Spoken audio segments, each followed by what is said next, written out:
မင်္ဂလာပါခင်ဗျာ True Christ MM Channel မှာကြိုဆိုပါရစေဒီဖြစ်ရမှန်မူခင်းကတော့ဒီနှစ်2026မတ်လမှာပဲဖြစ်ပွားခဲ့တာပါအိန္ဒိယနိုင်ငံလက်နော်ဆိုတဲ့မြို့လေးမှာဖြစ်ပွားခဲ့တာဖြစ်ပုံကတော့အိန္ဒိယနိုင်ငံလက်နော်မြို့ကအိမ်တေးမှာအမျိုးသားဖြစ်သူ 3 dash ကသူ့ရဲ့ဇနီးတဲ့ Ranjana ရဲ့သူတို့ရဲ့ကလေး3ယောက်ကနောက်ပြီးတော့အမျိုးသားဖြစ်သူ3 dash ကမိခင်ဖြစ်သူအသက်69နှစ်အရွယ်နီမလာတို့နေထိုင်ကြတယ်သူတို့ရဲ့အိမ်ကတည်င်းထဲမှာဖော်ပြထားတာတိုက်ခန်းနှစ်ထပ်အိမ်ဖြစ်တဲ့ပြင် CCTV ပါတက်ထားတယ်ဒါကြောင့်မလို့သူတို့ကအိန္ဒိယမှာဆိုလို့ရှိရင်အရင်အောက်ဘက်ကဆင်းရဲတဲ့အတန်းစားမဟုတ်တယ်လို့အရင်ချမ်းသာတဲ့အတန်းစားလည်းမဟုတ်အိန္ဒိယမှာဆိုအလဲတန်းစားတော့ရှိတယ်မိသားစုတစုပါသူတို့က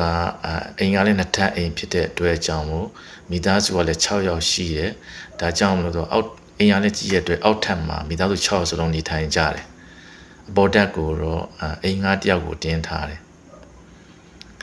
အိမ်ငါးကအသက်30ဝန်းကျင်လောက်ရှိတဲ့လူငယ်တယောက်ပါ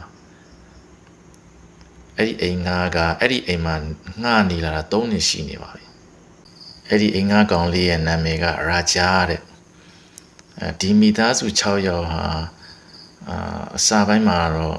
စီဝါရေးလည်းအဆင်ပြေတယ်ဒါကြောင့်မလို့အေးချမ်းနဲ့နေလာခဲ့ကြတာဒါပေမဲ့ဒီအိမ်ကရာဂျာရောက်လာတဲ့အချိန်ကနေစပြီးတော့ဒီအိမ်ကအရာအလုံးကပြောင်းလဲသွားခဲ့တယ်ဇနီးဖြစ်သူရာဂျန်နာကလည်းအဲ့ဒီအိမ်ကရောက်လာပြီးတိတ်မကြောက်အဲ့ဒီအိမ်ကနဲ့တိတ်ပုံနောင်မိလင်းရောယောက်ျားကတနေကုန်အလုပ်သွားနေတယ်သူတို့နှစ်ယောက်ကအိမ်မှာလူတွေလင့်လစ်တယ်လို့ခိုးတွေ့ကြတယ်ဒီအိမ်မှာပဲအတူရှိနေကြတော့ရာဂျန်နာနဲ့ရာဂျာတို့ကမကြာခဏခိုးတွေ့ပြစ်နေကြတယ်အချိန်ကြီးများလာတဲ့အချိန်ကြီးကြားလာတဲ့အခါကျတော့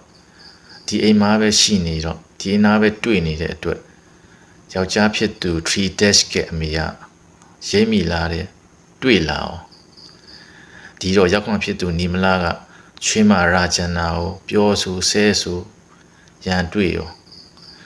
ဒီကိစ္စကြောင့်ပဲ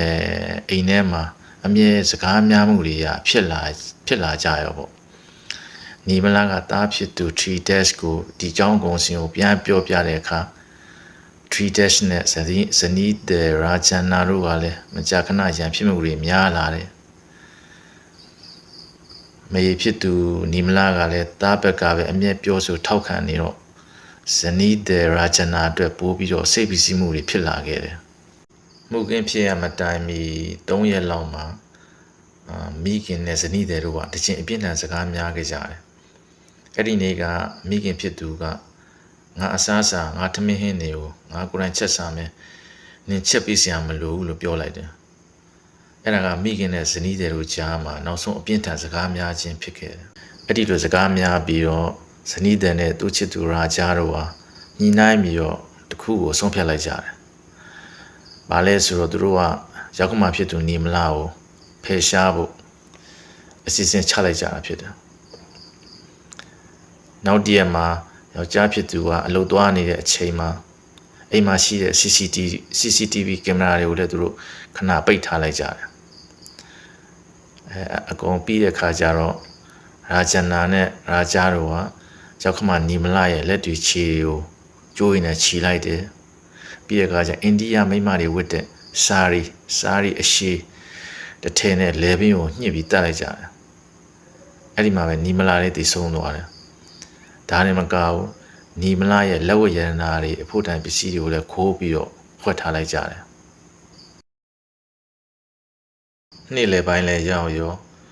ကလေး3ယောက်ထဲကအကြီးဆုံး14နှစ်အရွယ်ကလေးကသူ့ဖွားရည်လဲနေတာကိုတွေ့ပြီးတော့သူ့ဖေကိုချက်ချင်းဖုန်းကိုအကြောင်းကြားတယ်သူ့ဖေကလည်းအလုပ်ကနေပြီးချက်ချင်းအမြန်ပြန်လာခဲ့တယ်နောက်ရဲတွေရောက်လာပြီးစုံစမ်းစစ်ဆေးမှုတွေကိုစတင်ရောအဲ့ဒီလိုစုံစမ်းစစ်ဆေးတဲ့အခါကျတော့ခွေးရှာဖွေရေးအဖွဲ့တွေကိုအသုံးပြုပြီးတော့စစ်ဆေးရှာဖွေတယ် ဒီလိုခွေးရှာဖွေအဖွဲ့တွေကိုအသုံးပြုတဲ့အခါခွေးကအိမ်ငါဖြစ်သူရာဂျာစီကိုတက်တယ်ပဲဥတီသွားတယ်ရာဂျာစီကိုတက်တယ်ပဲဥတီသွားနောက်ဆုံးမှာကျတော့ဇနီးနဲ့သူ့ချစ်သူနှစ်ယောက်စလုံးကိုဖမ်းဆီးလိုက်တယ်အစာပိုင်းမှာတော့သူတို့ညှင်းဆိုကြပေမဲ့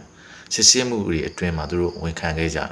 အဆုံးထိကြည့်ရှုနားဆင်ပြတဲ့အတွက်အားလုံးကိုကျေးဇူးတင်ပါတယ်ခင်ဗျာ